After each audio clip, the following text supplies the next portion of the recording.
Hai,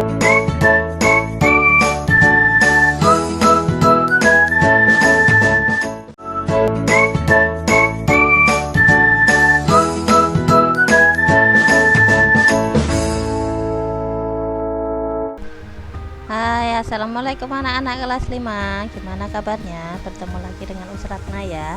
Hari ini mata pelajarannya adalah bahasa Indonesia tentang teks non-fiksi dan ringkasannya ya.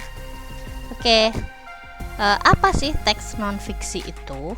Teks non-fiksi adalah karangan yang dihasilkan dalam bentuk cerita nyata. Jadi berdasarkan fakta ya, berdasarkan fakta.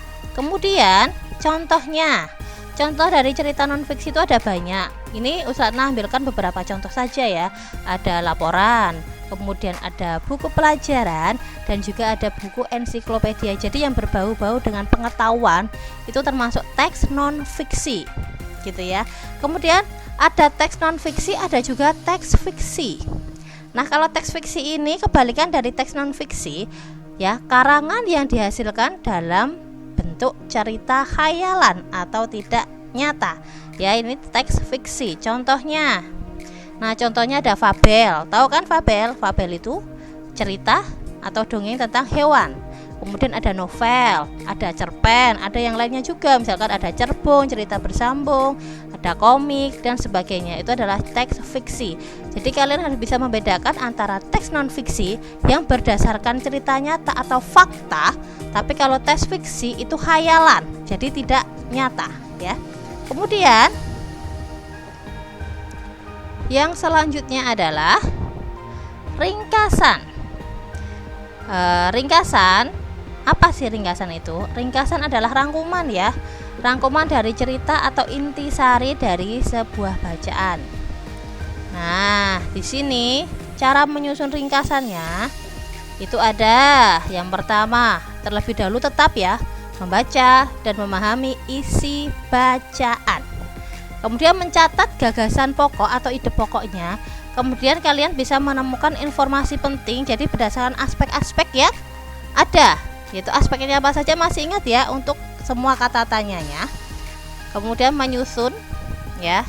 Oke, lanjut. Contoh membuat ringkasan pada teks non fiksi. Nah, tak kasih contohnya di sini ya. Nah, di sini ada bacaannya Siti. Nah, sebagai sebuah negara kepulauan, selain memiliki keragaman ekosistem, Indonesia juga memiliki keragaman ketampakan alam yang luar biasa. Udin menjawab, betul sekali Siti. Keragaman ketampakan alam yang ada di Indonesia tentu akan mempengaruhi cara hidup penduduk ya, menghuninya. Kemudian Siti, iya, selain negara kita dikenal sebagai negara kepulauan, juga dikenal sebagai negara agraris. Dan sebagian besar penduduk Indonesia bekerja sebagai petani dan nelayan, gitu ya. Oke, nah di sini Usrana ada garis-garis bawah kan di situ. Nah, itu adalah kata kunci atau yang bisa dipakai untuk meringkas ya. Yang pertama adalah Indonesia sebagai negara kepulauan. Kemudian Indonesia juga memiliki keragaman ketampakan alam. Nah, keragaman ketampakan alam ini kan juga mempengaruhi cara hidupnya. Kemudian Indonesia juga dikenal sebagai negara agraris. Nah, ini adalah beberapa langkahnya ya tadi ya. Nah, kemudian menentukan temanya. Kemudian membuat kerangka garis besar isi teks. Mengembangkan kerangka karangan menjadi paragraf dan merangkai paragraf menjadi paragraf yang utuh. Gagasan pokok yang didapat. Nah, tadi ya, yang dari garis-garis tadi, Indonesia sebagai negara kepulauan kan tadi, negara Indonesia mempunyai keragaman ketampakan alam.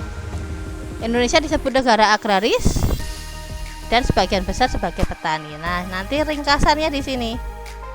Nah, contoh ringkasannya langsung jadikan dalam bentuk paragraf utuh sesuai dengan bahasamu sendiri.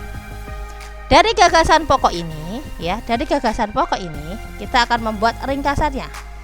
Indonesia disebut sebagai negara kepulauan yang mempunyai keragaman ketampakan alam sehingga mempengaruhi cara hidup penduduknya.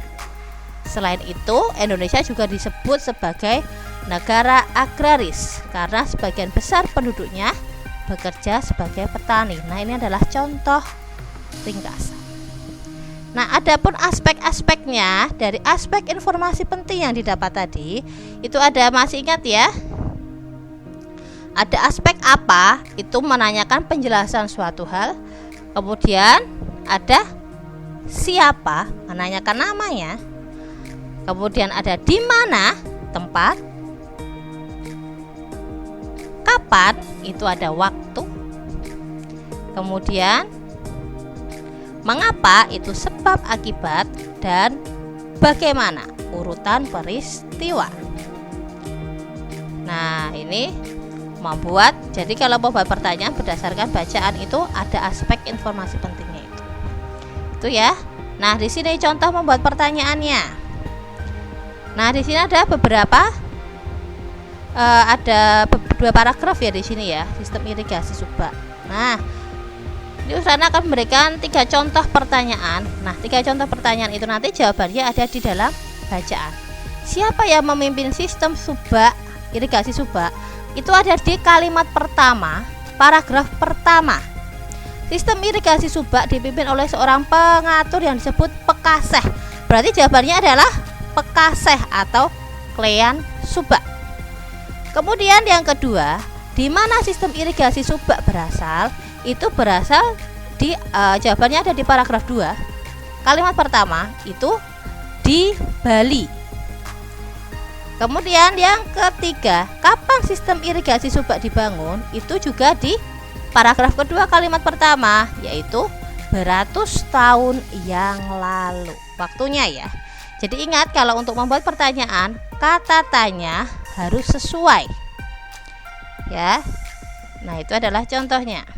Nah, tugasnya adalah bacalah, kemudian buatlah pertanyaan beserta jawabannya. Jadi kalian buat pertanyaan disertai dengan jawaban yang ada pada buku paket Dinas Tema 5. Ingat ya, buku Dinas Tema 5, halaman 107 sampai 108.